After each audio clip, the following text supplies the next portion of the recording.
नमस्कार, न्यूज गृह समाचारमा स्वागत छ।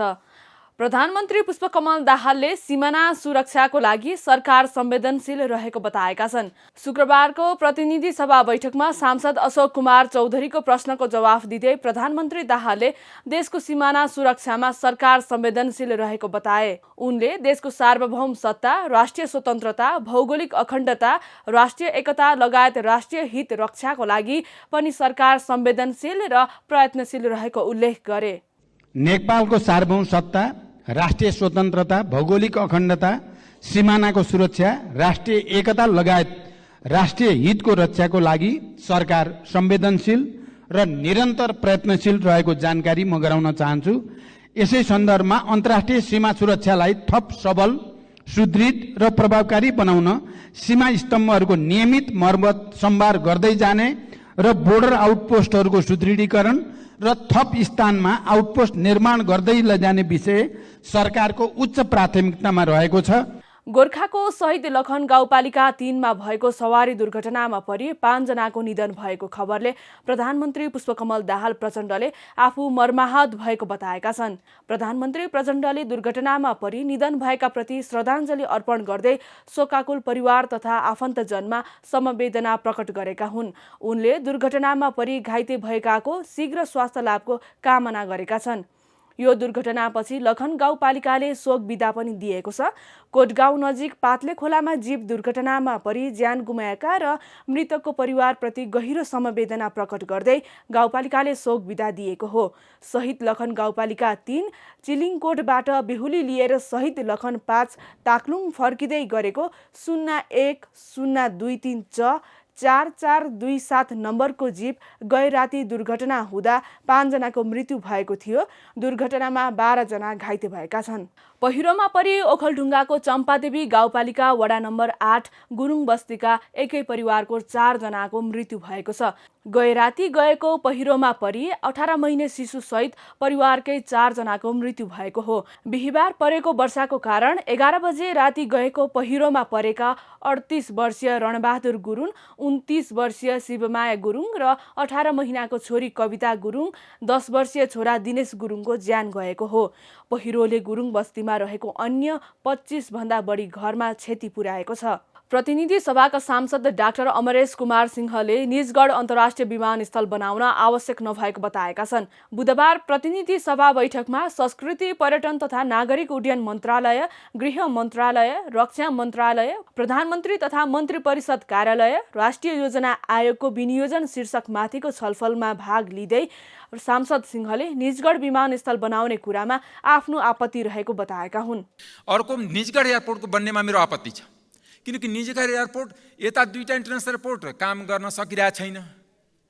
अर्को निजगढ एयरपोर्ट गर्ने कि त्यहाँको जुन वन आरक्षणदेखि लिएर त्यो फरेस्टदेखि डिफरेस्टेसन गर्ने, त्यसको पूर्वाधार के हो? खाली फास्ट ट्र्याकलाई जोड्नलाई एयरपोर्ट चाहिन्छ, त्यो आवश्यक छैन।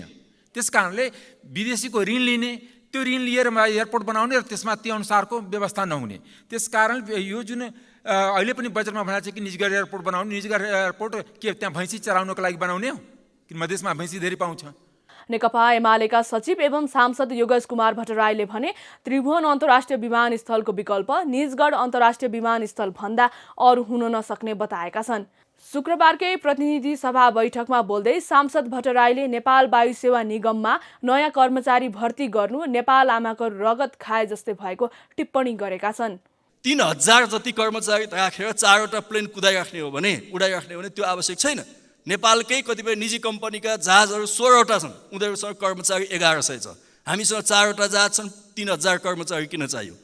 म मन्त्री भएको बेलामा कर्मचारी कटौती गर्ने केही प्रस्ताव गरेँ। केही कर्मचारी कटौती भए।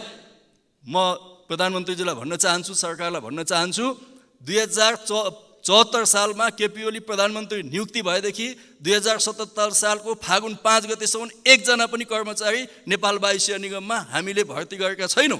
तर त्यस पछाडि 100 कर्मचारी आज नेपाल वायु सेवा निगममा फेरि भर्ती गरिँदैछ। किन?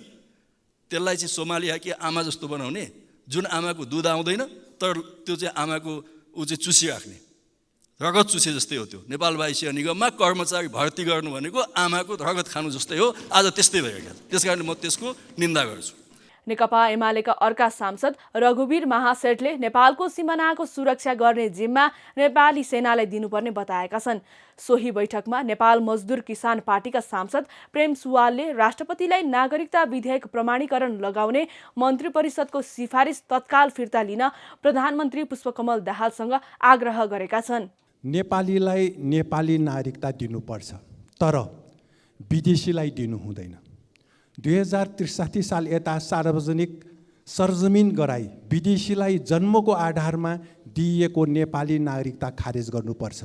जन्मको आधारमा विदेशी नेपाली भएकाका छोराछोरीहरूलाई वंशजको आधारमा नेपाली नागरिकता दिनु उचित होइन।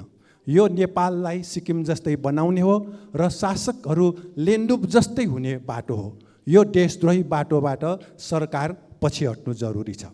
अघिल्लो राष्ट्रपतिले प्रमाणीकरण गर्न अस्वीकार गर्नुभएको नागरिकता विधेयकलाई निर्वाचनपछि गठन भएको सरकारले नयाँ संसदलाई छलेर मन्त्री परिषदबाट पारित गराई नयाँ राष्ट्रपतिलाई प्रमाणीकरण गराउन अनुरोध गर्ने संवैधानिक र कानुनी व्यवस्था छैन। प्रधानमन्त्रीजीको त्यो अनुरोध फिर्ता हुनु जरुरी छ र संसदमा नागरिकता विधेयक ल्याउनु जरुरी छ। सांसद सुवालले तत्कालीन राष्ट्रपति विद्यादेवी भण्डारीले प्रमाणीकरण नगरेको सो विधेयक संवैधानिक र कानुनी हिसाबले प्रधानमन्त्री पुष्पकमल दाहालले प्रमाणीकरणका लागि राष्ट्रपति रामचन्द्र पौडेललाई सिफारिस गर्न नमिल्ने भएकाले त्यसलाई तत्काल फिर्ता लिनुपर्ने सांसद सुवालको तर्क छ। यसैगरी नेपाली कांग्रेसका सांसद रामहरि खतिवडाले इन्जिनियरिङ सर्वे बिना सडक निर्माण गर्ने काम तत्काल बन्द गर्न सरकारसँग माग गरेका छन्। सांसद खतिवडाले वर्षात सुरु भएसँगै सडक खन्ने र पुर्ने काम नगर्न पनि सरकारसँग आग्रह गरेका छन्। समयमा रोडहरूको निर्माण नहुँदा र बाटो बनाउने नाउँमा जहाँ पाए त्यहीँ इन्जिनियर इस्टिमेट बिना बाटो निर्माण गर्ने कामले गर्दाखेरि पहिरो जाने समस्या बृहत रूपमा आएको छ। अहिले आफै डोजर ड्राइभर नै इन्जिनियर भएर बाटो खन्दाको परिणाम देशव्यापी रूपमा यो समस्या आएको छ। त्यो बारे पनि सरकारले सरकारको ध्यान जाओस् भनेर अनुरोध गर्न चाहन्छु। साथै जति नेपाल सरकारले ठेक्कापट्टाबाट काम लाउँछ, लाका कामहरू समयमा ठेकदारहरूले पुरा नगर्दा असाढ आएपछि खोस्रिन जाने, खास गरी भन्ने हो भने लखनपुर जस्तो बनाउने, खन्ने अनि पुर्ने, खन्ने अनि पुर्ने, लखनपुर बनाउने कामले गर्दाखेरि पहाडी क्षेत्रमा बाढीको प्रकोप, पहिरोको प्रकोप बढेको हुँदा सरकारले त्यतातिर ध्यान जाओस् भनेर अनुरोध गर्न चाहे सभामुख महोदय। सत्तारूढ नेकपा माओवादी केन्द्रका सांसद एवं पूर्व शिक्षा मन्त्री देवेन्द्र पौडेलले विद्यालय कर्मचारीहरूको समस्या तत्काल समाधान गर्न सरकारसँग माग गरेका छन्। सार्वजनिक विद्यालय सुधार अभियानलाई सार्थक बनाउन पनि विद्यालय कर्मचारी र शिक्षकहरूसँग विगतमा गरिएका सहमतिको कार्यान्वयनमा सरकारले ढिलाइ गर्न नहुने उनको तर्क छ। राष्ट्रिय स्वतन्त्र पार्टी रासपाका सभापति रवि लामेछानेले सरकार सत्ता टिकाउने काममा लागि परेको टिप्पणी गरेका छन्। सत्ता टिकाउनका लागि प्रधानमन्त्री पुष्पकमल दाहालले सत्तारूढ दलभित्रै अर्को गठबन्धन बनाउनु परेको, नक्कली भुटानी शरणार्थी प्रकरणको अनुसन्धानलाई कमजोर बनाउँदै लगेको, जनतालाई राहत दिने मुलुकको महत्त्वपूर्ण मुद्दाहरूमा केन्द्रित हुने भन्दा पनि सत्ता टिकाउने काममा अल्मलिएको आरोप लगाए।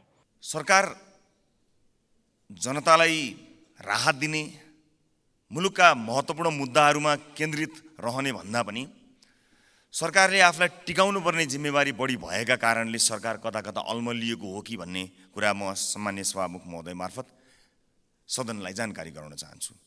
भुटानी शरणार्थी, नक्कली भुटानी शरणार्थी प्रकरणकै विषयलाई लिएर मैले यही सम्मानित सदनमा हाम्रो दलको तर्फबाट विशेष समितिको माग गरेको थिएँ। त्यसको कारण के थियो भने जुन ढङ्गले यसको इन्भेस्टिगेसन भइरहेको थियो त्यहाँ इन्भेस्टिगेसन गर्ने इन्स्टिट्युसन्सहरूको बारेमा प्रश्नहरू आए, अनेक कुराहरू आए, तर त्यस विषयमा छानबिन अगाडि बढ्न सकेन र अहिले जुन ढङ्गले छानबिन सकिएको त छैन तर जुन परिणामहरू आइरहेको छ त्यसले हाम्रा प्रश्नहरूलाई उत्तरै दिन सकेन, जहाँको त्यहीँ राख्यो। त्यसकारणले यो अगाडि बढ्ने वातावरण देखिएन।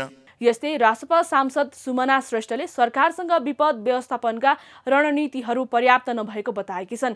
शुक्रबार प्रतिनिधि सभाको बैठकमा सांसद श्रेष्ठले पश्चिम नेपालमा भूकम्प आउने खतरा विज्ञहरूले औलाए पनि त्यसबारे बजेटमा कुनै कार्यक्रम नआएको स्पष्ट पारिन्। प्रधानमन्त्री पुष्पकमल दाहाल प्रचण्डले आवश्यकताको आधारमा बजेट विनियोजन भएको बताएका छन्। उनले सरकारले लिएका नीतिगत प्राथमिकता, विभिन्न विषय क्षेत्रको विकासको लागि गर्नुपर्ने लगानी र आवश्यकताका आधारमा बजेट विनियोजन भएको बताएका हुन्। यसका साथै प्रधानमन्त्री दाहालले विभिन्न बिक्री डिपोहरूमा 71,000 मेट्रिक टन रासायनिक मल मौजात रहेको बताएका छन्।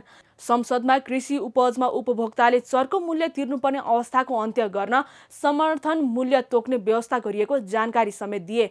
प्रधानमन्त्री दाहालले निजगढ अन्तर्राष्ट्रिय विमानस्थलको आर्थिक वर्ष 2080-81 भित्र साइट क्लियर गरिसक्ने योजना रहेको जानकारी समेत दिएका छन्।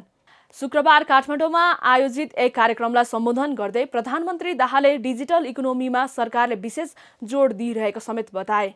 राष्ट्रिय बाल अधिकार परिषदले बालबालिका देखाएर व्यापार गरी आफ्नो स्वार्थपूर्ति गर्ने बालगृहहरूको नियमन हुने बताएको छ। शुक्रबार काठमाडौँमा आयोजित कर्णाली प्रदेश र हुम्ला जिल्लाका बालबालिकाको पारिवारिक बिछोड, विस्थापन र ओसार पोसार सम्बन्धी अन्तर्क्रियात्मक कार्यक्रममा बोल्दै परिषदका उपाध्यक्ष बमबहादुर बानियाले यस्तो बताएका हुन्। टाइटानिकको भग्नावशेष हेर्न जाँदा हराइरहेका 5 जना यात्रुको मृत्यु भएको छ। अमेरिकी तटरक्षकहरूले पनडुब्बीमा सवार सबैजनाको मृत्यु भएको बताएको बीबीसीले उल्लेख गरेको छ। पनडुब्बीमा पाकिस्तानी मूलका बेलायती अर्बपति व्यवसायी 48 वर्षीय दाउद शाहजादा र 19 वर्षीय उनका छोरा सुलेमान थिए। अर्का 58 वर्षीय बेलायती अर्बपति हार्डिङ उक्त पनडुब्बीमा सवार थिए। यस्तै 77 वर्षीय गोताखोर पल अन्नी नार्गेओ र टाइटानिकसम्मको यात्रा गराउने ओसन गेट कम्पनीका 61 वर्षीय प्रमुख कार्यकारी स्टकटन रस थिए। उत्तरी आन्ध्र महासागरमा डुबेको टाइटन पनडुब्बी आइतबारदेखि हराइरहेको थियो। उक्त पनडुब्बी पानीमा डुबुल्की मारेको 1 घण्टा 45 मिनटपछि सम्पर्कविहीन भएको अन्तर्राष्ट्रिय सञ्चार माध्यमले उल्लेख गरेको छ। सम्पर्कविहीन भएसँगै उक्त पनडुब्बीको खोजी कार्य तीव्र पारिएको थियो। सन् 1992मा डुबेको टाइटानिकको भग्नावशेष पानीको सतहभन्दा 3800 मिटर गहिराइमा छ। पोखरामा शुक्रबारबाट ड्रागन बोट रेस फेस्टिभल सुरु भएको छ। पर्यटन बोर्ड नेपाल स्थित चिनिया दूतावास र पोखरा महानगरपालिकाको आयोजना तथा पोखरा पर्यटन परिषद र चाइना ओभरसिज एसोसिएसनको सह आयोजना ड्रागन बोट रेस फेस्टिभल सुरु भएको हो। फेस्टिभल शुक्रबार र शनिबार 2 दिन फेवातालमा हुनेछ। चिर निन्द्रामा रहेको ड्रागनलाई बिउझाउन चीनमा 2000 वर्ष अघिदेखि यो उत्सव मनाउन थालिएको मानिन्छ। ड्रागन जस्तै देखिने गरी बनाएको डुङ्गा अगाडि बसेर 1 जनाले ड्रम बजाउँछन् भने ड्रमको तालमा 10 जनाले डुङ्गा खियाउँछन्। पुछारमा बस्ने 1 जनाले डुङ्गाको दिशा मिलाउँछन्। प्रतियोगितामा 4 नेपाली र 4 चिनिया टोलीले भाग लिँदैछन्। नेपाल राफ्टिङ एजेन्सिज एसोसिएसन नारा, फेवा डुङ्गा व्यवसायी सङ्घ, बेगनास डुङ्गा व्यवसायी सङ्घ र पोखरा महानगरको टोली नेपालका तर्फबाट प्रतियोगितामा सहभागी हुनेछन्। तालमा 500 मिटर र 200 मिटरको 2 विधामा प्रतियोगिता हुनेछ। सहभागी 8वटै टोलीले वरियताका आधारमा पुरस्कार पाउनेछन्। पहिलो हुने टोलीलाई 5,50,000 रुपैयाँ पुरस्कार रहेको छ। न्युज गृह समाचार आजलाई यति नै। न्युज गृह समाचार हेर्न, पढ्न हामीलाई फेसबुक, युट्युब र टिकटकमा फलो गर्न सक्नुहुन्छ। हामी सबैलाई बिदा दिनुहोस्। नमस्ते।